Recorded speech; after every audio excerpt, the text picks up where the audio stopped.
Bienvenue dans l'Odyssée Permacurieuse, un podcast sur la route du permacultour, une aventure à vélo en chemin vers l'autonomie et la résilience. La permaculture, c'est vaste. Alors pour en découvrir tous ses secrets, installez-vous confortablement et écoutons ce qu'ont à nous raconter celles et ceux qui écrivent ce nouveau monde. Bon voyage.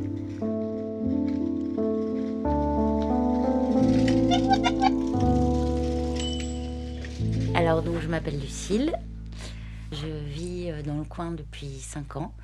Le coin c'est les Monts d'Ambazac, donc on est là dans le village des Bilanges, c'est au nord-est de Limoges, un coin où il y a beaucoup de forêts. En ce moment on est dans la châtaigne puisqu'on est fin octobre et que c'est le moment de la récolte et l'épluchage des châtaignes.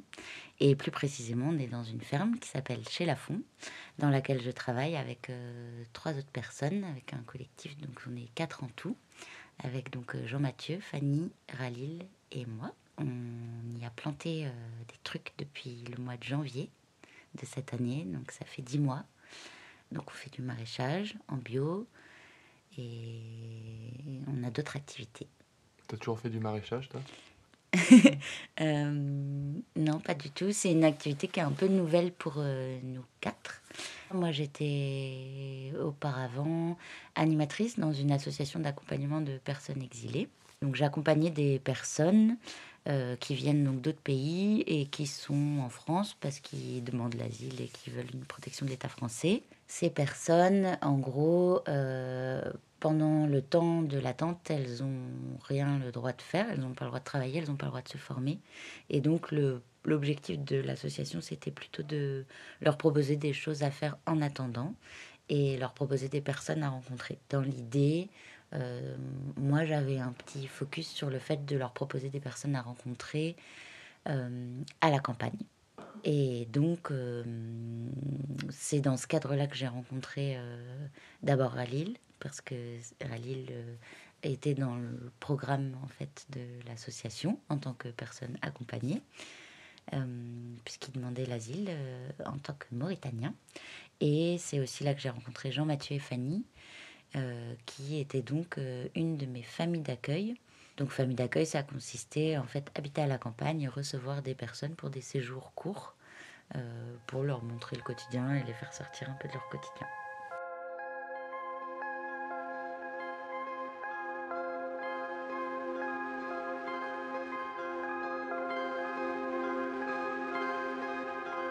Les personnes exilées, elles attendent en fait la réponse de l'OFPRA, donc l'Office français de protection des réfugiés et des apatrides. Donc en gros, elles attendent une réponse du gouvernement pour savoir si elles vont être reconnues réfugiées ou non. Et donc ça, c'est un temps qui peut durer de quelques mois à quelques années. Et donc c'est des situations vraiment difficiles parce que en fait on sait qu'il va y avoir une échéance, mais on ne sait pas quand ça va tomber. Et du coup c'est hyper difficile aussi de se projeter sans savoir qu'est-ce que sera la suite, parce qu'on peut à la fois se projeter dans une intégration future en France et donc dans l'idée de soit je vais continuer mon métier, soit je vais me former pour faire quelque chose d'autre. Mais en fait tout ça reste dépendant d'une décision. Et ils ne savent pas quand elle va venir. Donc ça met les personnes dans des états psychologiques déroutants, je pense. Enfin, je me mets à cette place-là, ça serait un peu... Enfin, c'est quand même un peu déroutant et tout est incertain et voilà. Du coup, il faut bien compenser un peu ce temps-là et se dire que ça vaut le coup de faire des trucs quand même si ça ne servira pas. Enfin voilà, il faut rentrer un peu dans ce truc-là. Et moi, c'est ça que j'aimais bien dans mon métier d'avant, c'était de se dire, bah voilà, le principal objectif, c'est d'abord de pallier le temps. Et puis en fait, quand on pallie le temps, on se rend compte qu'il y a plein de portes qui s'ouvrent parce qu'il y a plein de rencontres qui se créent. Il y a plein de lieux à découvrir, il y a des activités qui se mettent en route et qui nous mettent en route. Voilà.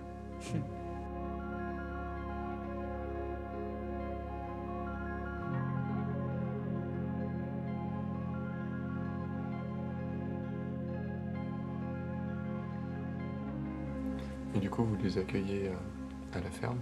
Oui. Comment ça se passe alors une journée avec plein de nationalités différentes, avec plein de cultures différentes, Mm. à travailler la terre ensemble? Oui, c'est une idée forte du démarrage de notre projet. Donc notre collectif s'appelle Salto, ça veut dire salade tomate oignon.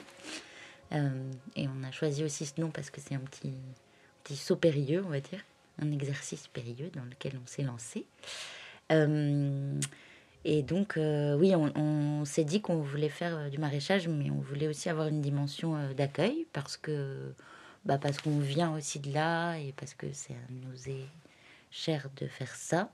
Donc, on est en train d'essayer de trouver, d'expérimenter en fait des formes d'accueil différentes pour voir vers quoi on aimerait se tourner pour le collectif. Et donc, pour l'instant, en fait, on a commencé avec les associations qu'on connaissait. Donc, c'est l'association JRS France, donc le service jésuite pour les réfugiés. Et on travaille aussi avec d'autres associations. Une association qui s'appelle Les Tisserands et qui fait de l'insertion pour des personnes réfugiées.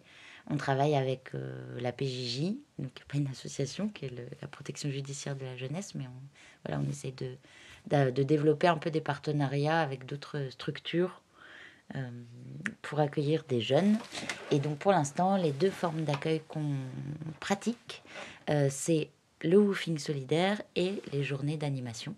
Donc je vais parler d'abord des journées d'animation. L'idée c'est de proposer une journée à la ferme, un peu comme des journées pédagogiques, des sorties nature, des trucs comme ça. Et du coup on propose en fait à un groupe de personnes assez mixte, on va dire, donc des personnes exilées et des personnes françaises, des jeunes, des vieux, voilà, des hommes, des femmes, de venir à la ferme. On commence la journée par des petits jeux, histoire de briser la glace, se sentir bien, atterrir un peu ici. Et puis après, on leur propose souvent le matin des ateliers. Donc comme on est entre 3 et 4, c'est bien parce qu'on peut proposer des choses assez variées. Par exemple, hier, on a proposé de faire une activité de plantation de salade. Donc on avait des petites mottes de salade et on était les planter, salade et choux. Donc là, mettre vraiment les mains dans la terre. On avait une activité où on démontait des planches parce que là, on est à la période où nos tomates et nos aubergines et tout ça ne produisent plus.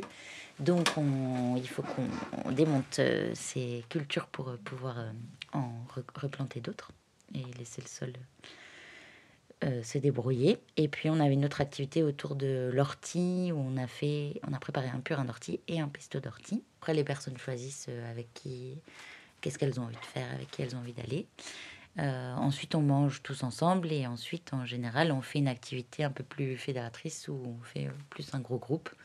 Donc hier, il y en avait quand même qui voulaient finir de démonter les planches, finir le travail accompli, comme a dit Armel. Et sinon, on a proposé de d'éplucher des châtaignes tous ensemble autour d'une table. Et voilà, moi j'aime bien ces moments-là parce que c'est des moments où, comment dire, on n'a pas besoin de trop se concentrer sur ce qu'il y a à faire parce que c'est assez simple. Et par contre, on est tous bien occupés, on est tous rassemblés à faire un truc. Et on a les mains occupées, on se regarde pas forcément dans le blanc des yeux. Et du coup, on peut aussi plus se raconter des choses ou simplement écouter de la musique ou faire une petite danse. Voilà, à un moment donné, je me suis retournée, il y avait Salifo et Neymar qui dansaient dans la maison, qui s'ambiançaient sur une musique de je sais pas où. Et, et voilà, en fait, c'est assez simple. Ça passe hyper vite. Mais je crois que tout le monde est un peu content de ce genre de journée. L'énergie était vraiment belle hier. Mm. Je discutais avec un ancien chirurgien qui a dû quitter la Guinée. Et il était chirurgien pendant 8 ans là-bas. Et aujourd'hui, il est en train d'attendre et d'essayer d'être infirmier, de repartir vraiment au tout début. Alors que voilà, il adorait son métier, mais ouais, ça m'a bien fait réfléchir Oui, ça me fait rebondir parce qu'en fait, un des trucs qui me paraît chouette ici, c'est que on a un beau lieu avec des trucs à faire dedans. Et En fait, peu importe ce que ce serait, comment dire, je trouve que c'est super d'avoir des activités qui relient et qui relient autant, enfin voilà, des personnes vraiment de tous horizons. Et souvent, c'est pas facile parce qu'on a envie de faire, enfin, créer des rencontres, mais créer des rencontres, voilà, c'est pas simple. Et puis, c'est jamais le plus simple de se dire, bon, bah voilà, on va tous se mettre autour d'une table. Enfin, je sais pas si tu te souviens d'hier matin, du coup, donc je suis allée les chercher à la gare et on attendait les autres groupes. Et du coup, on s'est dit, bon, bah, on va se mettre autour de la table pour boire un café. Mais là, très vite, c'est pas facile, c'est un peu téléphoné, comme on dit. Genre, oui, enfin on essaye de se parler, mais bon, et toi, tu viens d'où? Je sais pas, ça, moi, ça me met toujours dans un truc un peu malaisant. Et puis finalement, bon voilà, on aurait dû le faire directement, mais allez, on va faire un tour au jardin. Et puis là, bon, bah, on croise ci, on croise ça. T'as vu telle plante, ça c'est quoi? Ah ouais, toi, tes piments, ils sont comme ça. Mais non, ils piquent pas du tout. Regarde les miens. Bon, voilà. On va voir les chèvres, on leur file des feuilles de chou. Enfin, je me dis que dès qu'en fait on part dans quelque chose à faire, c'est là qu'on connaît les gens, qu'on voit leurs petites mimiques, leurs petites manies, leurs expressions, vers quoi ils tiltent et vers quoi ils tiltent pas. Voilà. Enfin, regarder du beau aussi. Là, en ce moment, on a vraiment de la chance parce que la nature est trop belle. Il y a des couleurs, il y a la brume qui reste un peu coincée, ça se lève. Enfin, je sais pas, je me dis que enfin, c'est hyper précieux en fait d'avoir ces espaces-là pour faire se rencontrer des gens et que chacun puisse y trouver un peu des choses. Tu parlais de Soufiane, qui est le chirurgien là, et j'ai l'impression que il est hyper calme, silencieux et tout ça. Et pourtant, il continue de venir euh, s'entourer de d'autres personnes. Et du coup, je me dis, bah voilà, lui, c'est pas forcément celui qui va le plus s'exprimer, le plus faire la teuf dans la journée. Mais je pense qu'il y trouve aussi voilà, un moment de respiration. Comme d'autres vont venir, qui sont peut-être plus à l'aise dans leur basket et qui vont venir et qui vont euh, voilà, kiffer passer un moment avec d'autres gens, se défouler, euh, mettre les mains dans la terre. Enfin, il y a des profils tellement différents. Il y en a qui étaient agriculteurs avant, il y en a pas du tout. J'imagine qu'il y en a, ça doit leur rappeler aussi des choses qu'ils ont vécues, ou juste des images, ou juste des trucs de leurs parents. Enfin, voilà, juste le contact avec les animaux. Je sais qu'on a parlé un peu avec Mohamed des chèvres, que lui, il en avait 30. Enfin, voilà, il pose des questions hyper précises sur ce qu'on fait avec. Enfin, voilà, il y a tout ça. Et il n'y a pas que des personnes exilées, en fait. Et moi, c'est vraiment ça, mon cheval de bataille depuis longtemps. C'est que faire des activités à personnes exilées, pour personnes exilées, je trouve pas ça... Enfin, ça n'a pas de sens pour moi parce que des personnes exilées, c'est tout le monde et du coup, c'est des gens hyper différents. Et ben, des personnes qui sont résidentes en France, c'est autant de personnes qui font partie du groupe qu'on crée le temps d'une journée ou le temps d'une semaine ou plus. Et donc, bah, hier, il y avait aussi, du coup, Claire, donc, qui est animatrice de JRS. Il y avait sa sœur qui est au collège et qui est de passage, au lycée, pardon, qui est de passage là en vacances. Il y avait Violaine, qui est bénévole à JRS et qui a ramené ses 3 filles et une copine de ses filles. Bah, il y avait toi, qui vient là cette semaine passer du temps avec nous à la ferme. Il y a Gauthier qui est aussi de passage en ce moment, voilà, qui cherche du boulot en ce moment et qui du coup vient passer des après-midi. Et en fait, bah, euh, tout ça, ça fait un petit monde qui se parle, qui se regarde, qui se rencontre, qui fait ensemble et qui reste un peu dans la tête, quoi, je pense. On peut y repenser aux uns aux autres et se dire... enfin, se dire, je sais pas quoi, chacun, ça appartient à chacun, mais voilà, quand tu dis que ça t'a fait aussi un peu réfléchir de discuter avec Sofiane, c'est bien qu'ils aient lieu ces moments, et je trouve que c'est plutôt rare. Parce que, en fait, bah, nous, voilà, on est à la campagne, c'est pas hyper accessible. Des personnes en demande d'asile, elles n'auront jamais l'idée de venir faire du woofing si on leur propose pas. Euh, et donc, voilà, forcer un petit peu ces rencontres, sans être des bourrins, mais voilà, proposer, donner l'occasion, ça peut faire des petits trucs magiques, quoi. Tout à l'heure, tu parlais de woofing solidaire. Mm. Tu peux en parler un peu plus? Donc le woofing solidaire, c'est une initiative qui est née il y a 4 ans maintenant, et qui venait en fait de 2 associations. Donc de l'association Woof France, qui organise les séjours de woofing en France, et l'association donc GRS, qui est une association d'accompagnement de personnes exilées. Et en fait, il y avait des 2 côtés l'idée de faire quelque chose ensemble. Wouf, je me souviens, c'était donc à une AG, en fait, avait été évoquée l'idée de se dire qu'est-ce qu'on fait pour les personnes migrantes. Parce que c'est aussi compliqué de se dire bah voilà, qu'est-ce qu'on pourrait faire, il y a tellement de trucs à faire, et en même temps, bon, bah voilà, c'est dur de savoir comment bien aider, où se situer. Et on s'est dit, bah, qu'est-ce que fait... Enfin, ils se sont dit, parce que moi, j'étais pas à Vous France à l'époque, mais ils se sont dit, qu'est-ce qu'on pourrait faire avec le réseau qu'on a.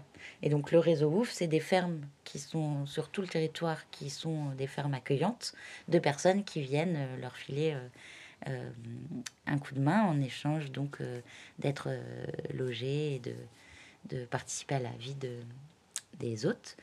Bah, on s'est dit, on n'a qu'à juste proposer ce qu'on sait faire, c'est-à-dire proposer des séjours de woofing, mais d'y mettre un petit peu de facilitation pour le proposer aussi à des personnes qui n'y penseraient pas.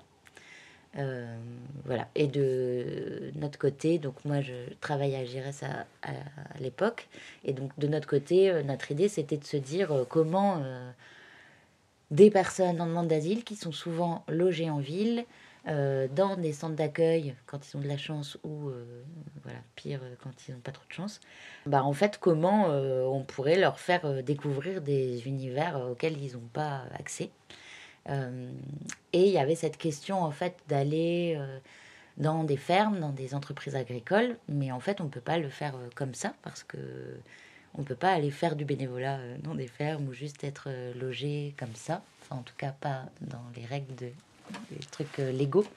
Et donc, bah, l'idée, là, c'était de trouver aussi un moyen de le faire d'une manière safe pour tout le monde. Et donc, en fait, on a proposé à Vous France un partenariat pour que des personnes exilées puissent faire du woofing. Donc est né ce petit projet. On a créé un projet pilote en Limousin, donc autour de Limoges. Et puis, bah voilà, de fil en aiguille, ça s'est développé un peu dans d'autres régions et dans d'autres départements. Donc autour de Bordeaux, autour de Marseille, autour de Toulon, un petit peu en Normandie. C'est pas vraiment différent du woofing, c'est juste qu'on facilite ça. Et donc pour faciliter, on fait 2 choses. Donc on travaille en fait en amont avec les associations.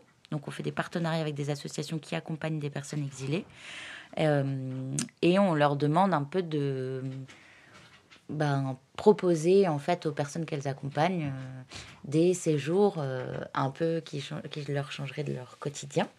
Et donc c'est souvent des séjours un peu courts, environ une semaine, où ils vont partir donc dans une ferme. Et du coup, ce qu'on fait en amont, c'est qu'on leur explique vraiment bien ce que ça va être, parce que en fait, le concept de woofing, c'est un peu, ça peut être un peu étonnant, c'est-à-dire que on va aider des gens dans une ferme, mais c'est pas du travail. Mais quand même, on va mettre les mains dans la terre, mettre les mains à la pâte, donc c'est quand même un peu du travail, mais on va pas être rémunéré. Enfin voilà, il faut se débattre avec un petit peu toutes ces notions qui peuvent être floues. Donc bien expliquer la notion d'échange, de réciprocité. Et puis du côté des autres, bah, on va en fait leur rendre visite, leur parler du projet, leur parler de ce que c'est que d'accueillir des personnes exilées, quelle fragilité il peut y avoir avec ce type de public, même si j'aime pas forcément ce mot, mais voilà, tout un tas de trucs auxquels on peut un peu penser, c'est-à-dire, voilà, ça peut être hyper malaisant dès le premier soir qu'une personne arrive, de lui dire, et alors, toi, pourquoi t'as quitté la France? Pourquoi t'as quitté la France? Pourquoi t'es venu en France? Pourquoi t'as quitté ton pays? Enfin Enfin voilà, essayer de sensibiliser un peu au fait que on va accueillir une personne qui vient d'ailleurs, et du coup à la fois ne pas se dire ah mince c'est un demandeur d'asile, alors il y a des trucs que je peux pas faire, mais donc de rester dans quelque chose de naturel, mais d'être un peu voilà, bienveillant, d'autant plus bienveillant dans l'accueil, quoi. Il y a aussi des personnes bien sûr qui sont pas francophones, bon, ce qui peut arriver dans un cadre du woofing classique aussi, puisqu'il y a des personnes du monde entier qui peuvent venir pour ça. Mais voilà, là, on peut aussi faire un peu gaffe à ça, quoi. À pas considérer que quand on parle, on va forcément être compris, quoi. Et donc, prendre un peu le temps d'expliquer. Prendre le temps d'expliquer aussi des trucs un peu...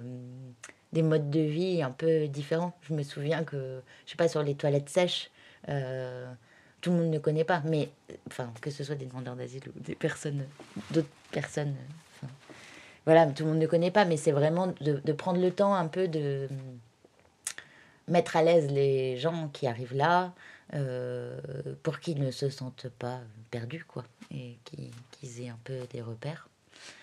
Voilà, donc en général, ça c'est du côté de Wouf, on fait la visite et on explique un peu aux autres ce qui va se passer.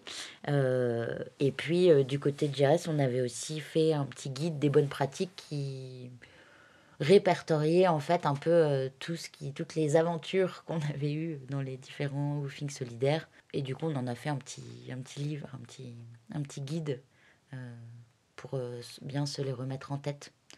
Souvent, en fait, on se rend compte que les personnes, elles n'ont pas des vêtements de travail, des bottes, et tout un tas de trucs dans leur chambre de foyer en ville, quoi. Ils arrivent ultra bien habillés, tout propre et tout. C'est aussi, voilà, penser à ça, à se dire, il faut qu'on leur file tout un tas de matos.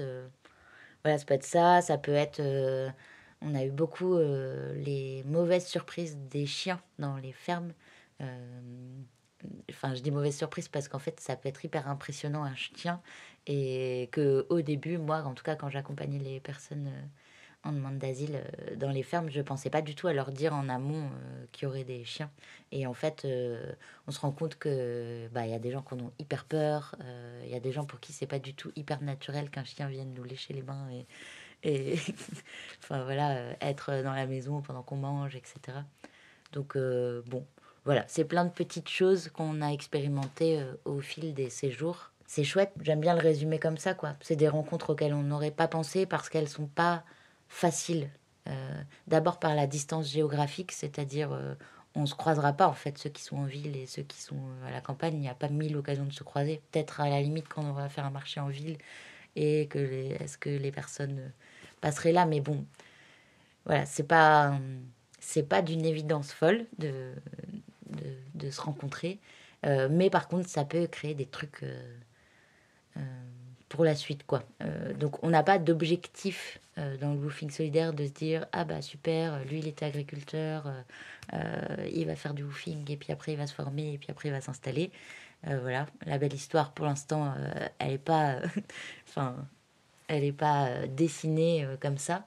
Mais comme dans toute rencontre, il y a des histoires qui se tissent. Et si on peut, par des séjours, contribuer un peu aux histoires, c'est déjà bien. Voilà.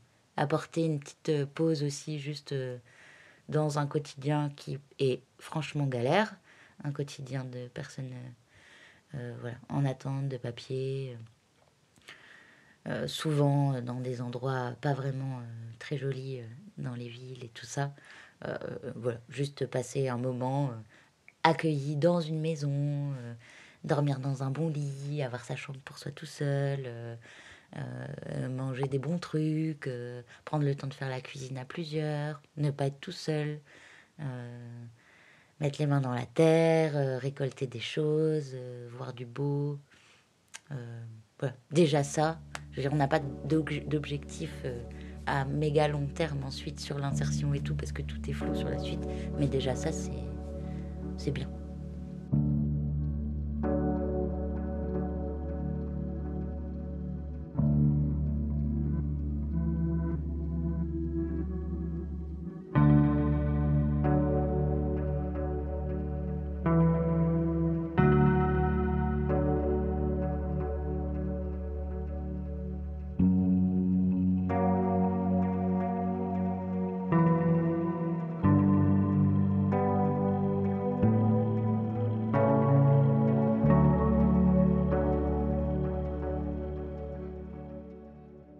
C'est des rencontres qui sont vachement riches et profondes parce que c'est pas un séjour qui dure juste une journée, c'est beaucoup plus long.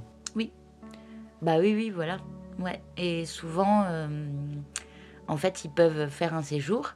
Et puis, on a le cas de personnes qui, en fait, évidemment, comme dans le woofing classique d'ailleurs, peuvent revenir en fait sur plusieurs moments. Et ça, j'ai remarqué que c'était vraiment chouette depuis qu'on est hôte. C'est quand les gens reviennent. C'est en fait, notre jardin, on le voit tous les jours et donc, bien sûr, on le voit changer, mais bon, on voit pas vraiment les changements du tout au tout. Mais c'est vrai que ceux qui sont venus en février où il y avait rien et qui viennent maintenant où il y a 8 jardins, bah voilà, il y a un truc qui s'est passé. Et je pense que c'est bien en fait de revenir sur le même lieu à différentes saisons, à différents moments. Et puis c'est hyper valorisant pour des personnes je sais pas, là d'avoir planté les salades, et ceux qui vont revenir là dans 2 mois, bah voilà, ils pourront couper leurs salades et les emporter sous le bras. Oui, ça c'est chouette. Et dans les séjours de woofing solidaire et les séjours découverte en général, ce qui est chouette aussi, c'est qu'on se dit que Woo France et l'association partenaire, donc là en l'occurrence JRS, on crée la rencontre. Enfin, on amène un peu de matière à créer la rencontre. Et après, cette rencontre, elle ne nous appartient plus. Elle est entre les mains des hôtes et des woofers. Et en fait, dans plein de cas, ça se poursuit sans nous. En fait, parce que les hôtes, justement, ils passent en ville de temps en temps, soit pour aller au marché, soit pour aller faire des courses, soit pour faire des choses. Et du coup, régulièrement, en fait, ils appellent les personnes qu'ils ont accueillies et ils se revoient. Et voilà, ça tisse des choses en dehors de ce qui a été créé et qui ne nous appartient plus. Et tant mieux. Et voilà, ça pourrait créer tout un tas de trucs, quoi. Et moi, ça me fait chaud au cœur de me dire... bon, voilà, il suffit de pas grand-chose, juste de mettre en contact 2 petits fils, et puis après, advienne que pourra, mais c'est... Voilà, si on peut faire ça, c'est bien.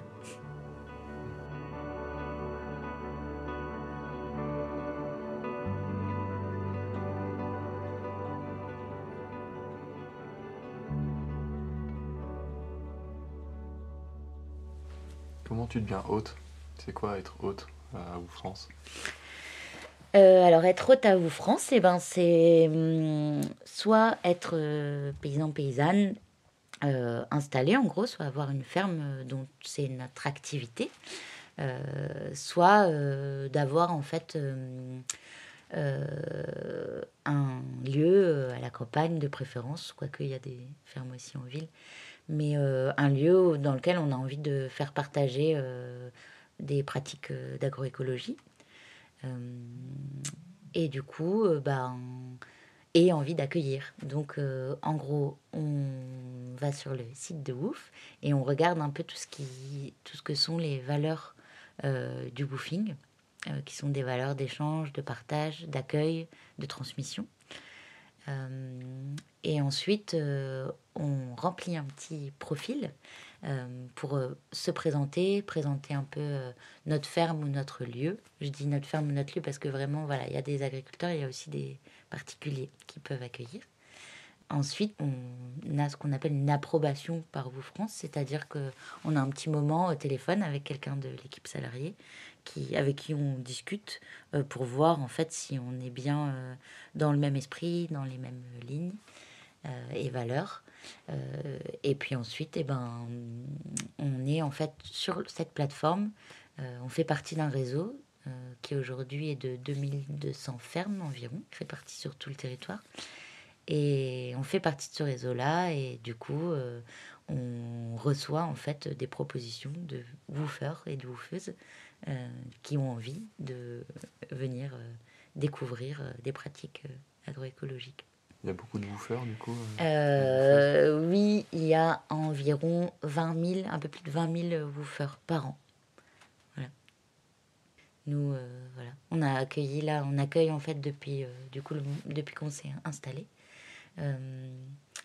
Et d'ailleurs, on hésitait au démarrage parce qu'on s'est dit, on s'installe, on n'a pas 1000 connaissances et compétences, ni dans le maraîchage, ni dans l'organisation collective, ni dans rien du tout. Enfin voilà, on s'essaye. Et alors Jean-Marc avait passé son BPREA, Ralil, il a déjà pas mal travaillé dans l'agriculture, Fanny, elle fait de la sculpture, moi je fais de l'accueil, bon bref. Bon, on s'est dit, ça se trouve, les gens, ils vont pas trop avoir envie de venir, tout ça. Et en fait, on a été hyper surpris parce que on a eu des demandes dès le démarrage et on en a toujours, en fait. Donc, on accueille presque en continu. Quand on n'accueille pas, c'est que nous, en tant que collectif, on a décidé de se dire, là, on fait une petite pause parce qu'on a besoin de se retrouver tous les quatre et de, voilà, avoir des discussions sur ce qu'on fait, sur nos projets, des moments de pause, des petits bilans. Mais sinon, on a quand même toujours des gens et qui sont hyper curieux aussi de ce démarrage de collectif, en fait. Comme il y a plein de gens qui ont envie de se lancer dans des choses, et ben le fait de voir des choses en construction, je pense que c'est aussi voilà, formateur et bah, du coup, ils partagent nos questions, ils partagent nos doutes, ils partagent nos joies. Enfin, c'est aussi hyper précieux en fait d'avoir toutes ces présences et ces profils très différents. On a soit des gens qui, c'est leur premier woofing, ils en feront un et puis c'est tout et c'est voilà une autre manière de passer des vacances et d'occuper du temps. Mais on a aussi des gens qui ont pris une année sabbatique ou 6 mois de congé sans solde et qui se disent qu'est-ce que je vais faire, voilà, qui sont un peu en quête et en réflexion. Et donc, bah voilà, chacun arrive avec ce qu'il a et c'est fort quand même. Moi je me dis c'est fort. Enfin, je suis hyper touchée en fait de ce temps qui est pris pour venir nous aider, pour venir nous rencontrer. Et bon, il y a un côté un peu tourbillon parce que c'est beaucoup de passages. euh, Beaucoup de passages, ouais, c'est... Je sais pas. En tout cas, c'est une expérience étonnante, détonnante, je pense. On se prend des claques d'un côté et de l'autre, j'ai l'impression. Parce que les woofers, ils nous disent souvent, bah ouais, dis donc, enfin, ils sont contents de ce qu'ils ont vécu, ils ont appris des choses et tout, mais nous aussi, quoi. Enfin, moi, je suis hyper admirative, en fait, des, des parcours des gens. Enfin, nous, on s'est posé là, on s'est lancé dans cette expérience-là. Puis il y en a d'autres qui vont à droite, à gauche, qui s'arrêtent pas, qui le font à vélo, à pied. Enfin bon, c'est ouais, c'est vraiment une belle association, je trouve, au France. Enfin, ça, le projet met de faire se rencontrer des gens qui n'ont rien à voir. J'aime bien. Ben, merci pour ton partage. Ben, merci. Trop bien, je te remercie.